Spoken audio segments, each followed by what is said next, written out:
Борбор калаада кышкысын абанын булганышынын жогорку деңгээли актуалдуу маселе бойдон калууда. Бишкекте кара түтүндүн пайда болушунун себептеринин бири жеке турак жай секторунун меш менен жылытуусу. Экологдордун айтымында төмөнкү сапаттагы көмүр жагуудан чыккан түтүн атмосферанын жер катмарында жоголуп тарап кетпей, ыш пайда болот. Кышында бул түтүндүн көп болуусу негизги себеби көмүр жагуу болуп саналат. Калктуу конуштарда көмүр жагып үй жылытуу бул атмосферага оор металлдарды жана уулуу заттарды көп чыгаргандыктан адамдын ден соолугуна зыяндарды келтирет. Адам ден соолугуна зыян дегенде дем алуу органдарына биринчилерден болуп зыян болот.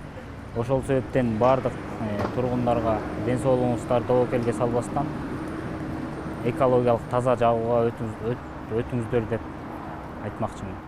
Маселенин экологиялык чечилиши газ менен жылытууга өтүү. Көмүргө же отунга салыштырмалуу газ зыяндуу заттарды азыраак бөлүп чыгарат. Буга байланыштуу Бишкек мэриясы жана Газпром Кыргызстан компаниясы жаңы конуштарды газдаштыруу иштерин активдештирди.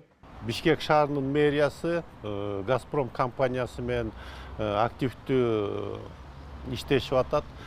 Мисалы айтып кетсек эле, былтыр эле совместно 12 жыл массивде газораспределительный тармактар өткөрүлүп, муниципалдык чоң жана орто котельнийларды газга өткөрүлүп, бул жактан да жакшы көп жумуштар болду. Жакын эле арада деп койсо болот, бизде дагы 2 ТЭЦ курууга мынакей азыр бүгүн старттарды алып атабыз. Ушунун баары буюрса алдыңкы арада Газпром Кыргызстан менен ошолордун газы менен биздин ТЭЦтер газга өтөт.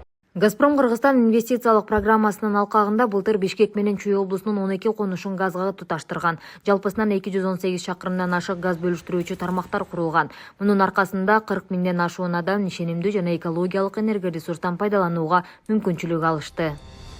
Бүгүнкү күндө Бишкекте 36 жаңы конуш газдаштырылды.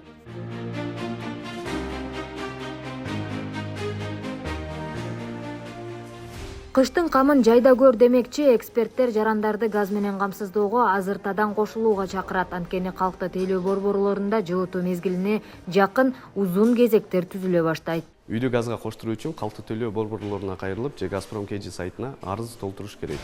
Үйгө болгон тек паспортты жана өзүңүздүн паспортуңузду алып келсеңиз ошол жетиштүү. Мунун бардыгын жай айында жасаган жакшы. Анткени август айынын 15-нен кийин газга кошулууну каалагандардын агымы башталат да, бул узак күтүүлөргө алып келиши мүмкүн. 1,5-2 айга чейин кезек күтүүлөргө туура келет.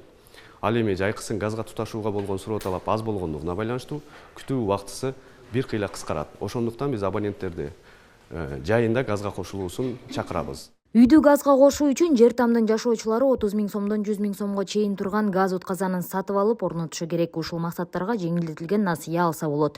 Өлкөнүн министрлер кабинети Элдик банк жана Айыл банк мамлекеттик банктары аркылуу газ менен жылытууга өтүүгө жеңилдетилген насыя берүүгө 1 миллиард сом бөлгөн. Анын шарттарына ылайык жылдык 8%га 2 жылга 150 миң сомго чейин алса болот. Жаңы аймактарды газдаштыруу Кыргызстанды газдаштыруунун башкы схемасынын жана Газпром Кыргызстан компаниясынын инвестициялык программасынын алкагында жүргүзүлүүдө. Бүгүнкү күндө өлкөнүн газдаштыруу деңгээли 40%ды түзөт.